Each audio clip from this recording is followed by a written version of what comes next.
Welcome back children to the continuation class of excretory system. Today we will know about the term called as vasopressin. Okay, it is the name of a hormone. See the spelling VASOPRESSIN. So what is the function of this hormone?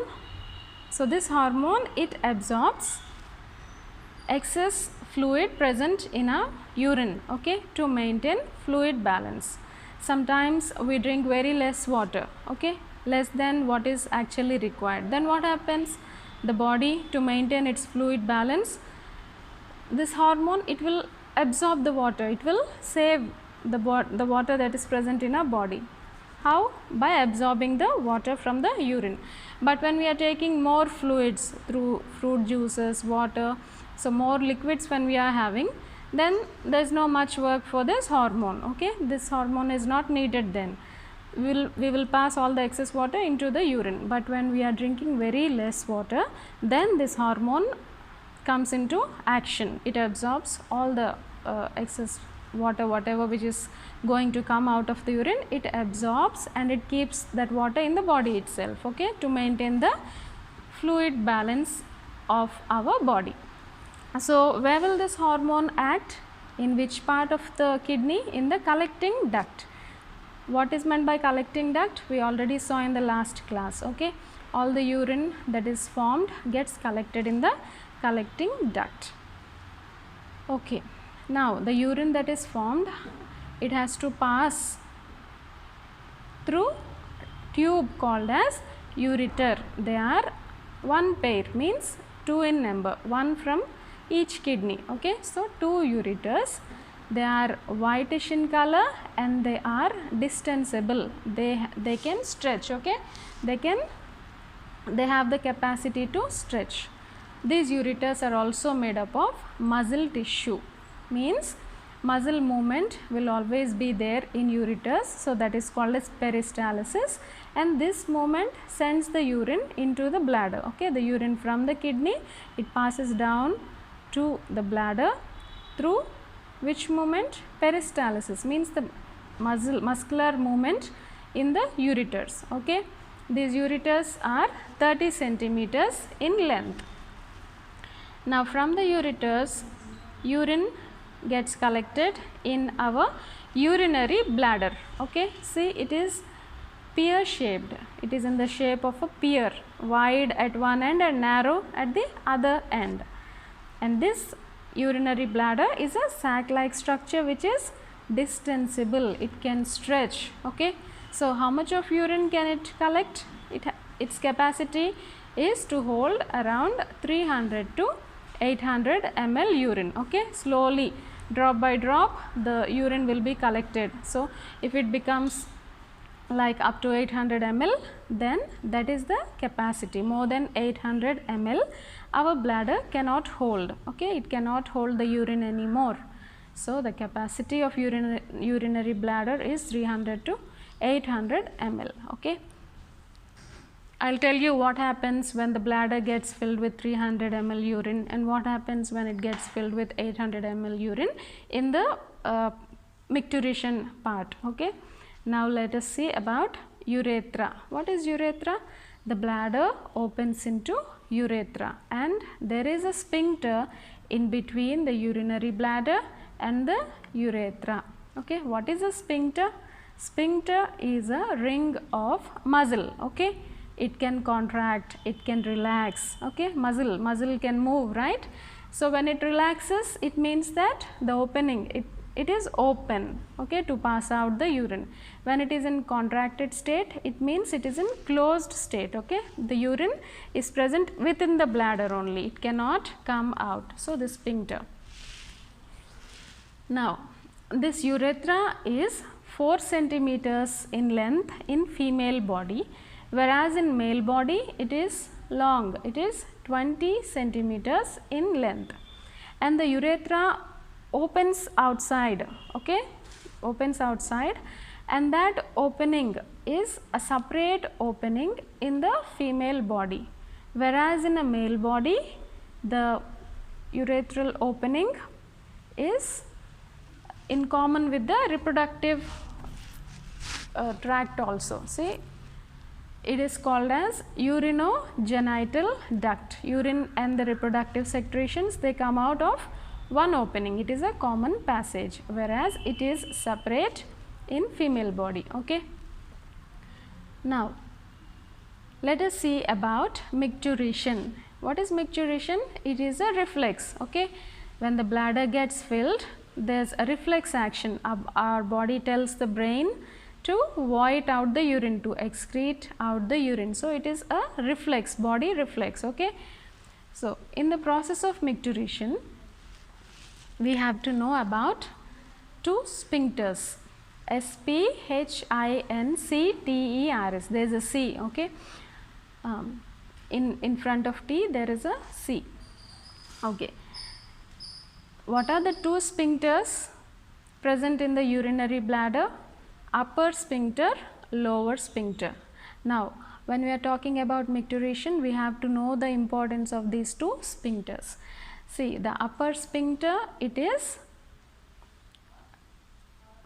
can relax on its own, whereas the lower sphincter, it is always controlled by the brain. Okay.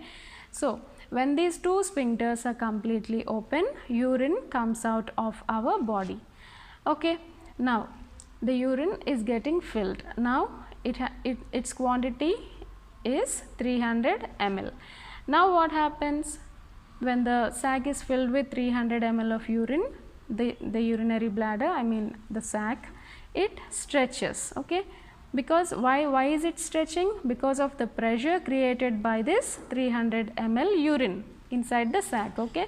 So, when it is stretching, there are nerve endings present in the sac, in the wall of the urinary bladder, that is in the wall of the urinary sac, there are nerve endings. So, this stretching, this pressure, it stimulates the nerve endings. The nerve endings in turn will tell the brain that urine, the sac got filled and it's time to excrete out the urine. Okay. So, this 300 ml of urine in the sac, it creates a urge. Urge means a feeling, a need.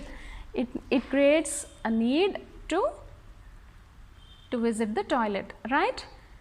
So, but then if we are still holding the urine without excreting it out, then what happens? 300 becomes 400, like that slowly the quantity of the urine in the sac increases. Now, what is the maximum limit? 800 ml. Okay. Beyond 800 nobody can hold the urine. Okay. Both the sphincters, they completely open up. Now, see, when the quantity of urine in the sac is 300 ml, we just get a feeling to excrete the urine. Okay. But when the quantity increases up to 800 ml, then there is no more a feeling, there is a, it becomes painful. Okay. The feeling, it becomes painful, we can't hold the urine. So, we get a pain in our lower abdomen. So, that is why when we feel the need or the urge to urinate, we have to clean our bladder, we have to empty our bladder. Okay. We should not hold the urine for prolonged periods as it hurts. Okay. So, this 300 to 400 ml of urine is the normal capacity of the urinary bladder, whereas its maximum limit is 700 to 800 ml. Beyond that, it cannot hold urine. Now, per day, how much amount of urine is excreted for a normal person? It is around 1.6 to 1.8 liters. Okay. So, for each day, for one day, 1.6 to 1 liters of urine we excrete, but this quantity, it can increase or decrease based on the amount of fluids you take. If you drink less water, very less water, then this quantity becomes less. If you take lot of water, if you keep on hydrating your body by drinking water, fruit juices and liquid foods, then this quantity increases. So, it depends on your way of diet. Okay. Now let us see about the composition of urine, the most important topic. So, urine, what is the color of urine? It is amber color, A-M-B-E-R, okay. Amber means golden yellow, okay, golden yellow. And is it transparent? Yes, urine is transparent, it should be clear, it should be clear. So, urine is transparent golden yellow liquid, right. See, 96% means major part of the urine is made up of water, it consists of water, 96% water, and 2.5% organic substances, okay, 2.5% organic substances. What are the organic substances? These are the materials, these are the waste products that are formed in our body. We are having food, right? For suppose if you have a protein diet, what happens? The proteins are processed in our body. So, the liver, it decomposes, I mean the proteins are in liver, what happens? There is decomposition of proteins. When all the amino acids are removed from the protein, what we get? We get urea as the waste product. So, that waste product is there in urine, like that, okay. See, what are the organic substances in urine? Again, urea, uric acid, creatine, creatinine, and also certain vitamins. See, among vitamins we know they are water soluble and also fat soluble vitamins. So, which category of vitamins come out in urine?